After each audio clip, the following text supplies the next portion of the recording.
Hey, what's up, guys? This is Frank with Leo Sun Tarot, and this is going to be Telltale Hearts. True, nervous, very, very dreadfully nervous. I had been and am. But why will you say that I'm mad? The disease has sharpened my senses, not destroyed, not dulled them. Above all was a sense of hearing acute. I heard all things in the heaven and in the earth. I heard many things in hell. How then am I mad?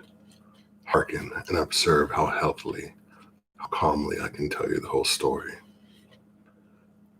It is impossible to say how first the idea entered my brain, but once conceived, it haunted me day and night. Object, there was none. Passion, there was none. I loved the old man. He had never wronged me. He had never given me insults. For his gold, I had no desire. I think it was his eye. Yes, it was this. One of his eyes resembled that of a vulture, a pale blue eye with a film over it. Whenever it fell upon me, my blood ran cold, and so by degrees, very gradually, I made up my mind to take the life of the old man, and thus rid myself of the eye forever. Now this is the point. You fancy me mad. Madmen know nothing, but you should have seen me.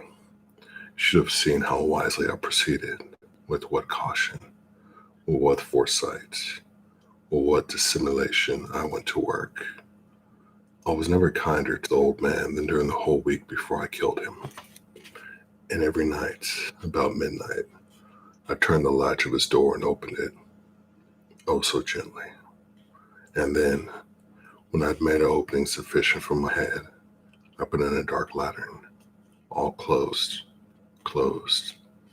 so that no light shone out. And then I thrust my head in. Oh, you would have laughed to see how cunningly I thrust it in. I moved it slowly, very, very slowly, that I might not disturb the old man's sleep.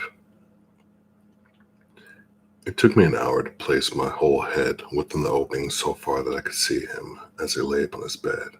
Ah, would a madman have been so wise at this? And then, when my head was well in the room, I undid the lantern cautiously. Oh, so cautiously. Cautiously, for the hinges creaked. I undid it just so much that a single thin ray fell upon the vulture eye. And this I did for 7 long nights. Every night just at midnight. But I found the eye always closed. And so it was impossible to do the work. For it was not the old man who vexed me, but his evil eye. And every morning, when the day broke, I went boldly into the chamber and spoke courageously to him, calling him by name in a hearty tone, and inquiring how he had passed the night. So you see, he would have been a very profound old man indeed, to suspect that every night, just at 12, I looked in upon him while he slept. Upon the 8th night, I was more than usually cautious in opening the door. A watch's hand moved more quickly than did mine. Never before that night had I felt the extent of my own power, of my sagacity. I could scarcely contain my feeling of triumph to think that there I was opening the door little by little, and he had not even to dream of my secret deed or thoughts. I fairly chuckled at the idea, and perhaps he heard me, for he moved on the bed suddenly, as if startled. Now you may think that I drew back, but no. His room was as black as pitch, with thick darkness, for the shutters were close fastened, through fear of robbers. And so I knew that he could not see the opening of the door, and I kept pushing it down steadily. I had my head in, was about to open the lantern, when my thumb slipped upon the thin fastening, and the old man sprang up in the bed, crying out, "Who's there?" I kept quite still and said nothing. For a whole hour I did not move a muscle, And in the meantime, I did not hear him lie down. He was still sitting on the bed listening, just as I have done, night after night, hearkening to the death watches in the wall. Presently, I heard a slight groan, and I knew it was the groan of mortal terror. It was not a groan of pain or of grief, oh no. It was a low, stifled sound that arises from the bottom of the soul when overcharged with awe. I knew the sound well, many a night, just at midnight, when all the world slept. It has welled up from my own bosom, deepening with dreadful echo. The terrors that distracted me. I said I knew it well. I knew what the old man felt and pitied him, although I chuckled at heart. I knew that he had been lying awake ever since the first slight noise, when he had turned in the bed. His fears had been ever since growing upon him. He had been trying to fancy them causeless, but could not. He had been saying to himself, "It is nothing but the wind in the chimney. It's only a mouse crossing the floor. Or it's merely a cricket which has made a single chirp."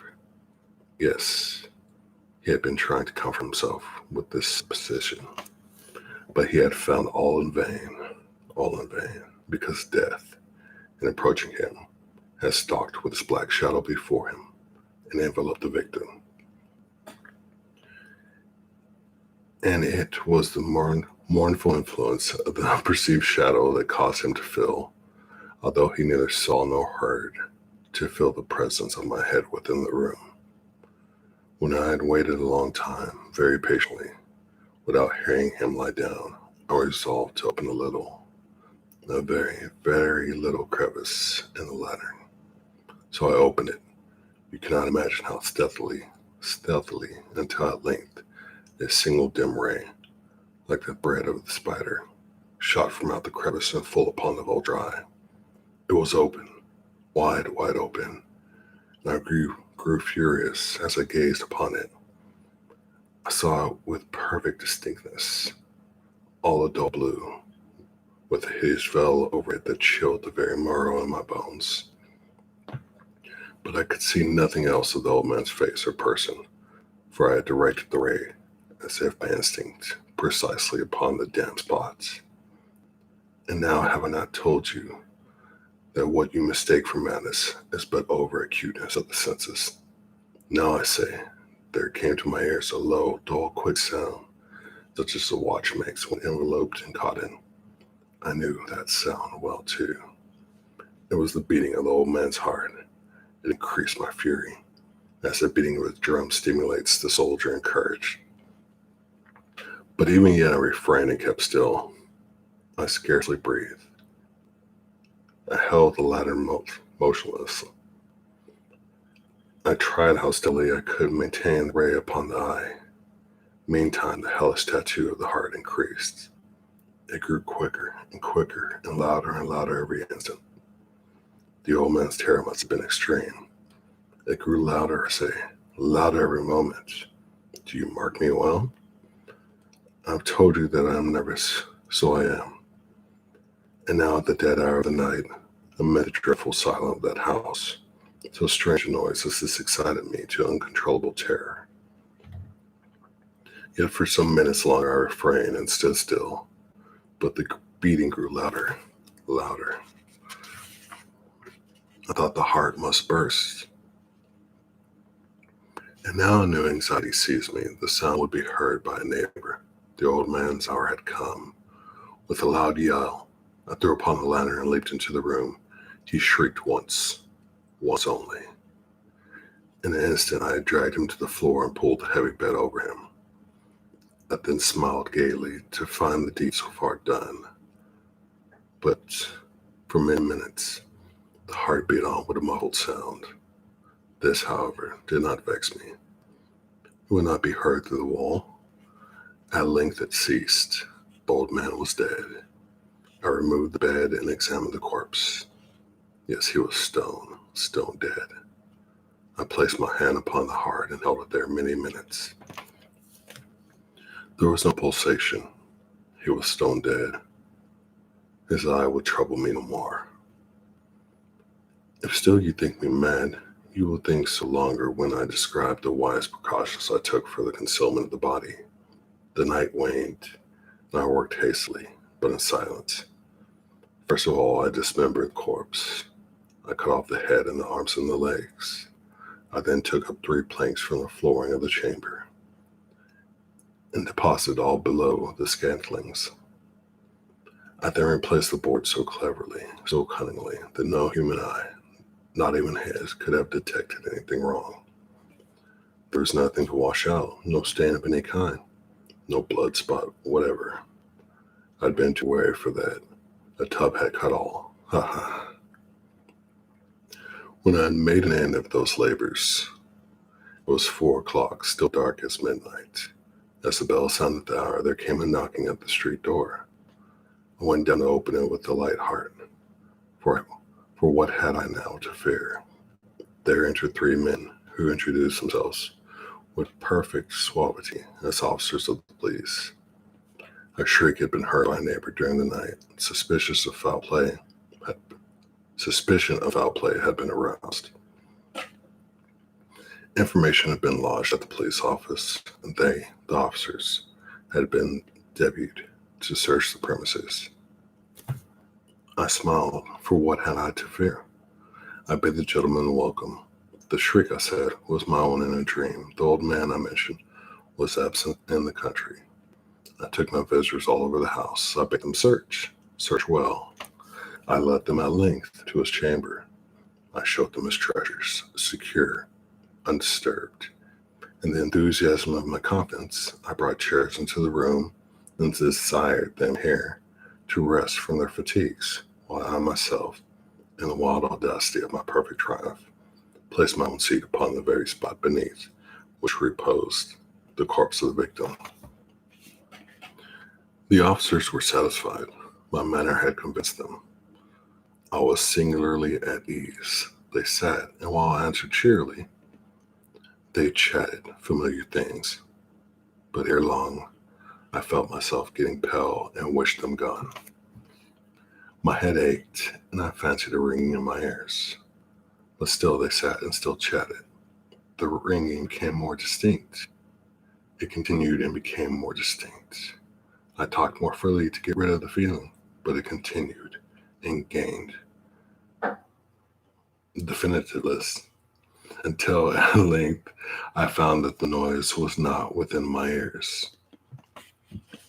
No doubt I now grew very pale, but I talked more fluently and with a heightened voice, yet the sound increased. And what could I do? It was a low, dull, quick sound, much such a sound as a watch makes when enveloped in cotton. I gasped for breath, and yet the officers heard it not. I talked more quickly, more vehemently, but the noise steadily increased. I arose and argued about trifles in a high key and with violent gesticulations. But the noise steadily increased. Why would they not be gone? I paced the floor to and fro with heavy strides, as if excited to fury by the observation of the men. But the noise steadily increased. Oh God, what could I do? I foamed, I raved, I swore. I swung the chair upon which I had been sitting and grated upon the boards, but the noise arose over all and continually increased. It grew louder, louder, louder. And still the men chatted pleasantly and smiled. Was it possible they heard not? Almighty God, no. They heard, they suspected, they knew. They were making a mockery of my horror. This I thought, and this I think. But anything was better than this agony. Anything was more tolerable than this derision. I could bear those hypocritical smiles no longer. I felt that I must scream or die. And now, again, hark. Louder, louder, louder, louder. Villains, I shrieked. Dissemble no more. I admit the deed. Tear up the planks. Here is the beating of his hideous heart. That was The Telltale Heart by Edgar Allan Poe.